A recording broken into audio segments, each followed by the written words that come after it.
Green is go. Thank you. Oh my goodness, it's so wonderful to be here after last year's little difficulty. Right, here we go. So, I was going to be talking about gravel today, and I still am, but it's not going to look quite like I'd envisioned. You were going to be seeing a lot of photos of gravel in this wonderful octagon thing that my dad had made for me. But unfortunately for me, and maybe fortunately for you, my cargo trailer was stolen at the end of my last drilling campaign in January, and all the samples that I was going to be talking about disappeared. So somebody is doing black market pebble counts. Right. So picture this. You're drilling and you hit a nice sand or gravel package. It seems thick. Drilling conditions say, there's going to be water. But for some reason, it just doesn't live up to your expectations. Or maybe you encounter more variability than anticipating, upscaling from those cored boreholes and wells into a larger observation well. What's going on? Why aren't things working out quite as you'd expected? So today, we are going to be exploring sand and gravel as part of a much broader system, where mechanisms of sediment transport and deposition can be translated into predictions about the thickness and continuity and the internal characteristics of individual sediment packages. So there's 4 main points that I'd like you to take away. First, planet Earth is your best cheat sheet. So go out, hang out with your kids, take vacations, go on hikes, and you're going to learn a whole lot about sand and gravel just by opening your eyes. Landform and sediment relationships are variable, but they're also fairly predictable, and we can use our knowledge to interpret the subsurface no matter what we are presented with. And finally, geological surveys, whether provincial or federal, are here to help, and we have data sets, maps, and all kinds of wonderful things to help. So that's the advertising. So time is short, and we're going to jump right in with the basics of glacial land systems in a very small way. So we can divide things up into a series of zones. We have a subglacial zone, which is under the ice. Seems fairly logical. We have an ice marginal zone right out at the ice front where the magic happens. And then a proximal, so close, to distal, far away zone out in front of your glacier. And here I've peeled back the ice to reveal just some of the landforms that we're going to find in Ontario. In this diagram, there are 2 former ice margin zones right there and there, those white dashed lines. And in the next few slides, you're going to find out what these all represent and why it's important in terms of aquifers and how water is going to be moving through the subsurface. Where's that sand and gravel going to accumulate? So in the bottom right-hand corner of the slides are excerpts from the Seamless Surficial Geology map, and you can see Key over at the OGS booth during the lunch break and networking sessions, and he'll help you get access to that. On each slide, the color sections show where different groups of landforms are found, and they're going to provide a rough indication about how common they are. So starting under the ice, we have broad expanses of flat, rolling, and streamlined glacial till. And who doesn't love a great till? And as a reminder, a till is a mixture of clay, silt, sand, and stones, and the proportions reflect what the glacier has incorporated into its basal zone. So whatever it ran over is going to be reflected in those tills. You are what you eat. Near the escarpments or other areas where you have exposed bedrock, those stones might be quite angular, and over time they are going to be worn down. And if you are very, very lucky, you might work hard and spot some that are faceted and striated. Tills are characteristically hard, except when they're not, and often form important regional scale confining layers. Moving towards the ice margins, our landforms change to a series of arcuate ridges, and hopefully my arrows are moving along with me. We have hummocks and associated landforms forming the moraines, and I've highlighted those in green. Our till starts to become much softer, and we might expect to find pockets of sand and gravel, often with a lot of fines. Not prime aquifer territory, but greater recharge potential than our subglacial tills. We might also expect to find larger wedges of poorly sorted sediments, boulders, gravel, and sand, and those are going to be similar to the talus cones you see piling up at the base of mountains. It's very similar processes. Sand and gravel became more concentrated and cleaner as we move into a rather catch-all category on our seamless maps of ice contact stratified sediments, and these are shown in orange on that surficial map. Our first stop are eskers, which are long, sinuous gravel ridges, and they snake across the landscape. These are deposited in meltwater tunnels in or under the ice, and as such, we might expect to see them associated with those tills. They can range from very small local deposits which are maybe a few tens to hundreds of meters long, to massive systems like the Vars-Winchester system in eastern Ontario. Fans of sand and gravel in channels can form where meltwater conduits exit the ice. And if this happens to be in a glacial lake, not what I've pictured here, the fan will have a very gently sloping surface, and we might expect to find fine layers of silt and even clay interbedded with those sands, and that can be really important, a lot of variability. And these sediments will often get finer towards the top and may be deposited in a series of pulses. A special category of stratified moraines, including Waterloo, Orangeville, and Oak Ridges moraines, are made up of these huge underwater fans and associated conduits, or eskers. Staying with glacial lakes for just a moment, we can find localized sand and gravel in beaches, spits, and bars. And as you can see from the photo, beach gravels can be beautifully rounded. Still not a dream holiday destination, but very useful. Moving offshore, broad expanses of sandy foreshore deposits transition into silt and clays for deeper basins. And both of these can become tens of meters thick, given sufficient time and sediment supply. And of course, we're all expert glaciologists, so we know that lake levels have risen and fallen over time. So you start to see a migration of sand, silt, and clay intermingling. A bit troublesome. On the superficial map, basin muds are shown in blue, while sands and localized gravels are shown in yellow. Sediment-laden meltwater can also drain away from the ice front, depositing sheets of thick, well-sorted gravels.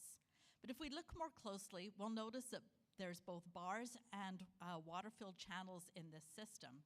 And as flow wanes, those channels might become filled with finer sediments, so sands and even silts, creating a lot of local variability. And this has the potential to be an aquifer, but we do need to keep in mind of what's going on. The longer that sand and gravel tumbles around, it's going to become much more rounded. So this image of an old meltwater system with well-vegetated channels highlights how these finer sediments can help to retain water, just really emphasizing the variability within that system. Now, our gravel tour wouldn't be complete without hitting a buried bedrock valley system. And here in that bottom corner, I've switched over to the regional bedrock topography, which you can find in MRD 207, and also a more refined version, which was created as part of one of our 3D sediment models, and that's the upper photo. The valleys can concentrate meltwater flow, resulting in horrendous drilling conditions with cobbles and boulders, but also they have a lot of potential to form great aquifers. Or maybe they're just filled up with till, landslide deposits, or glacial lake silt and clay, or a combination of all of the above. That photo was from St. David's, and I was not popular that week. So now we're going to be moving from landforms into the subsurface and see how our newfound knowledge can be applied to interpreting our core. So first of all, I'm going to set a couple of boundaries. First of all, it's my glacier, so it's going to do what I want it to do. And second, we're going to be going with simple explanations. So other quaternary people, we don't need questions about how I'm wrong. So let's get going. Sitting on bedrock, we have a nice hard till. Overlying this, we have a coarse cobble gravel finding upwards into gravel and sand. And then at the top of the sequence is a distinctly different till, different stones, different color matrix, the whole 9 yards. The gravel is nicely rounded and is in thick beds, and over several runs I've noticed that there are intervals with lots of cobbles, other intervals have finer gravels. I've got a great relationship with my drill crew, and they always report things like sand layers, even if they're not showing up in my core. And they noted down that the rods felt cold when they were pulling out. So maybe we've got a bit of flow going on down there. So as we have seen, gravel and sand may be deposited in a variety of settings, and I've listed those on the left, and we're just going to quickly explore those in turn. I'm still in control, and so I'm going to quickly disregard a buried valley system by searching water well records. So that's off the table. We know rounded gravel is a possibility at the beach, but I'm not seeing any evidence of a lake, no silts and clays. And that also holds for discounting a big underwater fan system. No evidence of a lake in the form of sand and silt layers. And also, if it was an underwater fan, I would hope to see a bit more sand in that system. But what about an ice margin? Diamictons and wedges of very coarse sediments? Well, our clean and rounded gravel and sandy beds without any diamicton probably aren't the best fit for this particular setting. And a much better interpretation would be the sorted sediments of an esker, or even better, the rounded gravels of a large outwash plain. So our job is nearly done, but we just do need to note down that there is a possibility of finer sediments in those channels, that local variability, but we do have the potential for a broadly distributed gravel package, which might be quite thick. We do also have to keep in mind that as you get further and further away from the source, those gravels are going to transition into sands. So it's always important to know where your glacier came from. For our second example, I'm going to change a few parameters. And unfortunately, even though the guys worked hard, we just have a trickle of stones and a little blob of crud, which may be drilling mud with stuff, or maybe it's a proper diamicton. Dig into that ball and maybe you'll find something wonderful. The stones are a bit more angular here, and Riley, who happened to be with me, noticed that one had some striations on it. There is laminated silt and clay deposited in a glacial lake on top of the gravel, and looking very carefully, we can see that there is some debris, including diamicton, in the lower portion of those lake deposits. So things are getting really exciting.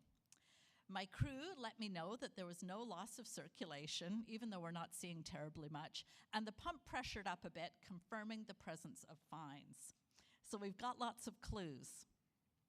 Once again, I'm going to exclude that buried valley based on water well records, and even though there's clearly a lake this time around, I would prefer my beach to be at the top of the sequence as the water receded. And while the deposits in question are in the right place stratigraphically for a big underwater fan, I'd still like to see a bit more sand. And also we've got that blob of crud, our potential diamicton. That's another red flag. Could this just be outwash with a lake on top? Well, maybe. Maybe that lake is related to the upper till, but I don't think so. And the best clues are going to be the fines in the matrix, that all-important blob, and Riley's striated cobble, as well as the debris in the lower portion of those lake sediments. All of these are going to be powerful arguments for an ice marginal environment, so a moraine, rather than outwash.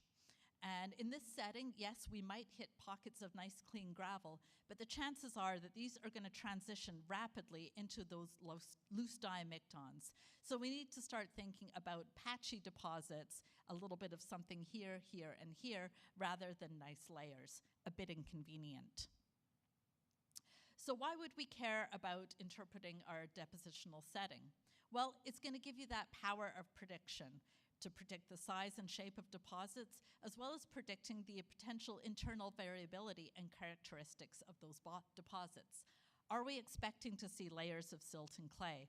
Are your sands going to transition inconveniently into a basin mud? So if we can figure all this out, we're going to be one step closer to figuring out how water is moving in the subsurface. And let's face it, it's just a lot of fun. So fortunately, we have a lot of resources to help. We have collaborative 3D models of the Paleozoic bedrock and a simplified quaternary succession. And those are available for the area shown in purple. Jordan, I believe, has some resources and visualization tools from the Oil, Salt, and Gas Resource Library. Key can help set you up. These are collaborative publications, so also you can see our GSC friends for those. The brightly colored polygons show the OGS 3D sediment modeling projects. We've got completed and released projects listed down on the slide. Again, see Key. We have several longer ongoing projects and some new ones. A lot of different resources to help you access those. We're very pleased that we are having the beta release of a new 3D cross-section viewers for 3 project areas: Barrie, Waterloo, and Brantford Woodstock. These were developed by Aqua Insight, and I hope there's a representative here. The viewer allows you to draw and save cross-sections, to turn on borehole traces, and display pop-up windows. And I've got a picture there of a cross-section. And you can also display individual boreholes in more detail. So a really great tool. Now, the small black dots here show the locations of over 350 interpreted continuously cored boreholes, and this really is the favorite part of my job, out on that rig looking at core. We have photos, analytical data, and detailed logs, and they're available both in groundwater resource studies and individual data releases. Some of the boreholes have been geophysically logged by Heather Crow from the GSC, and she's available down here, so she's got some great information out there as well. The larger colored dots show the locations of the most recent drilling campaigns from last winter, and all of these involved really big collaborations with municipalities and other ministries. The locations and some very, very preliminary data on that are available in the most recent Summary of Fieldwork volume, and that's listed on the slide. And finally, the gray outline shows the location of a new collaborative project led by Christine from the GSC, and there are a number of talks about different aspects of this project later today and on Thursday, so I hope you'll stay tuned for that. And with that, I would like to thank you for your attention.